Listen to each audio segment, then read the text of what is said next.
Hello, friends. Welcome on this platform. We'll be talking again about the Central African Republic, la République centrafricaine. C'est un pays qui a tellement souffert.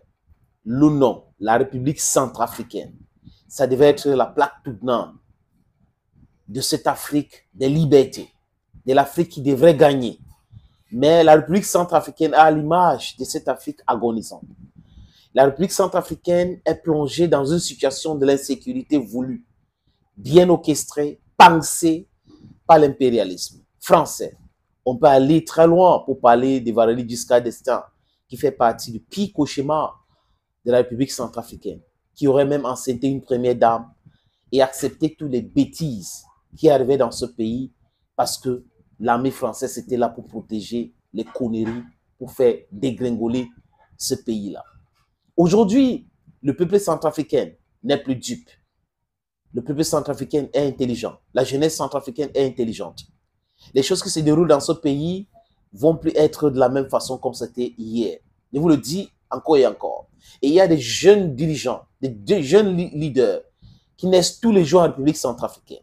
Et nous, ici, notre travail aussi, c'est de dégommer tout ce mensonge-là, les amis, d'ouvrir les yeux, de réécrire l'histoire et de faire partie ce qu'on appelle Kankawops. Ils sont là pour maintenir les Centrafricains dans la souffrance et ils savent que la République centrafricaine, dans le désordre, c'est l'Afrique entière qui en pâtisse. Regardez la ligne, la République centrafricaine, Tchad, Niger, Mali, ou Burkina Faso, Mali, jusqu'en Libye, c'est couper l'Afrique en deux et qui coupe un pays en deux, c'est celui qui a réussi à affaiblir ce pays. Et couper l'Afrique en deux, c'est toujours maintenir l'insécurité et le pillage en République centrafricaine, qui est un pays immensément riche, paradoxalement pauvre. L'Afrique compte, les amis, en termes de superficie, 30 millions de kilomètres carrés. Il n'y a pas deux dans le monde. Et en termes de sous-sol, les terres arabes, il n'y a pas deux. Mais nous sommes en train de commander tous les jours. L'insécurité vient d'où? Les armes viennent d'où? Nous ne fabriquons pas des armes. En Centrafrique, d'ailleurs, on ne fabrique pas les armes. Mais les armes qui crépitent tous les jours viennent d'où? Cette histoire de bagarre entre les religions vient d'où? Ces religions-là viennent d'ailleurs. Mais des gens bien outillés dans la criminalité mettent les uns contre les autres, chrétiens contre musulmans, qui sont des religions créées de toutes pièces importées dans ce pays-là. Les amis, on vous a parlé d'Hissène Issa. Hissène Issa, c'est cet agent de liaison entre les groupes de bandits, des brigands, que j'appelle, ils ont les noms, UPC et FPRC. Ces groupes de brigands, les amis, financés, armés, on donne l'intelligence par qui vous connaissez très bien. Vous connaissez ces gens-là. Et ça pilule partout en Afrique. L'autre jour, j'étais en train de lire un article et je me suis posé une question. Allons même au Nigeria rapidement. Ce n'est pas très loin de la République centrafricaine. Je me suis posé une question. L'histoire de Boko Haram, l'insécurité à Zamfara, à Kaduna, provient d'où? Qui donne les armes à ces gens-là?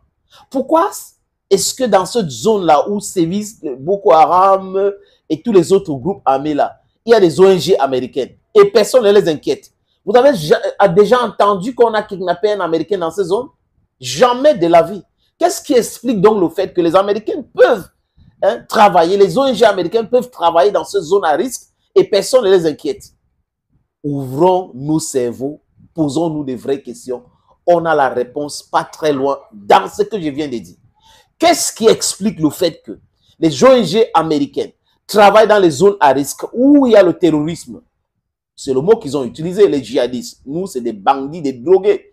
Et ces gens-là qui kidnappent les citoyens du Nigeria, des Républiques centrafricaines, des autres pays africains, ne touchent pas les citoyens américains. Qu'est-ce qui peut expliquer ces faits, les amis? Je répète, la réponse est dans la question que je viens de poser. Vous êtes très intelligents. Et en République centrafricaine, il y a aussi des ONG américaines. Vous comprenez? Il y a des ONG américaines. Qu'est-ce qu'ils font là-bas? Il y a quoi en République centrafricaine? Il y a de l'or. Il y a le diamant. Je cite que ces deux-là, les amis, pour l'instant. Et vous savez comment ça tourne dans le marché mondial. Et les ONG qui sont là font quoi? Bon, comme je me suis interrogé, c'est pour vous donner la réponse, sans toutefois dire, mais c'est ce que j'ai dit, les amis. Cet agent de liaison qui s'appelle Issa Hassan, ou Issa, qu'est-ce qui m'arrive? Issa, voilà, enfin j'y arrive, c'est son nom, Issa, a été interrogé. Vous savez qu'il est prisonnier aujourd'hui. Il a été interrogé, et les amis, ce qu'il dit, ce qui sort de sa bouche, is just horrible. Horrible how these non-governmental organizations are working hand in gloves with these terrorist organizations they created themselves just because they want to continue perpetuate thievery in this country.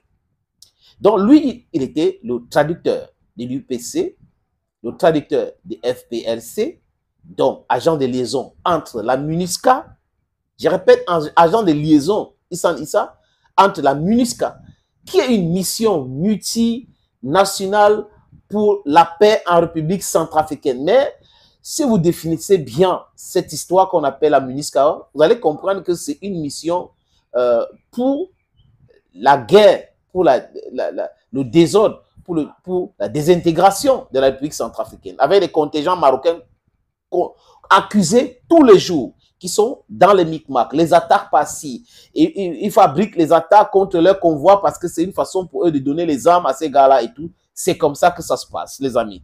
Issa dit quelque chose. Je vous suggère donc d'écouter Issa, les amis. Quand l'information a-t-elle été transmise pour la dernière fois? À qui exactement a-t-elle été transmise? J'ai été interrogé au tribunal. Il y a 15 jours, j'ai téléphoné à M. Boudia. Son groupe est composé d'environ 400 hommes armés de DKM, Kalachnikov, AA-52, mitrailleuse à gaz, RPG-7 et autres. Ils souhaitent savoir comment entrer en contact direct avec les Américains.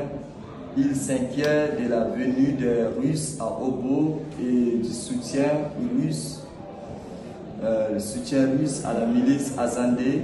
Par la suite, j'ai également appelé le général Bouba de l'UPC qui croyait aussi peur que les Russes établissent une base permanente à Obo, ce qui réduirait les revenus perçus par l'UPC sur la vente d'or ainsi que les revenus de la contrebande en provenance du Soudan du Sud.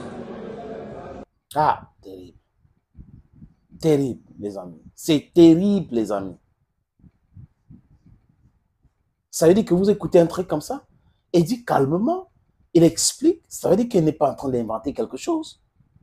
Il est le traducteur, du moins il était le traducteur de ces gens-là. Et vous nous dites que les Nations Unies sont là pour amener la paix dans le monde?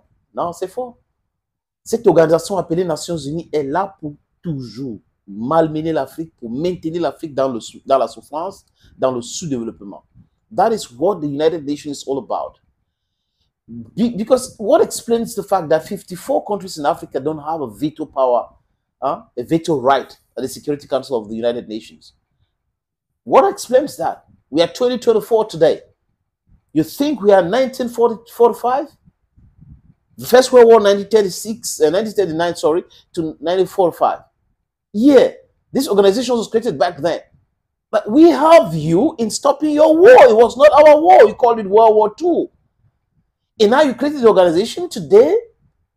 You are making African pay for what they didn't do. Just because you know that a free Africa, a developed Africa, is going to be a terrible competitor. Yeah, we are 1,400,000,000 people. And in 20 years, we're going to be 2,500,000,000 people. And I'm praying every day that every single head of state, new leader in Africa should promote what? Polygamy, should promote childbirth. We need children. 30 million meters square, Africa. 30 million. 30 million. There is no country in this world because Africa is a country. We just had kingdoms in this country called Africa before the white man came and divided us. Do you think we should remain like that? Stand up. Les amis de la République centrafricaine, il est temps de refuser de vous faire manipuler. Il est temps de dire stop à cette micmac, à cette manigance de l'Occident. L'impérialisme ne veut pas du bien de l'Afrique et encore de la République centrafricaine. Thank you, friends. À très bientôt.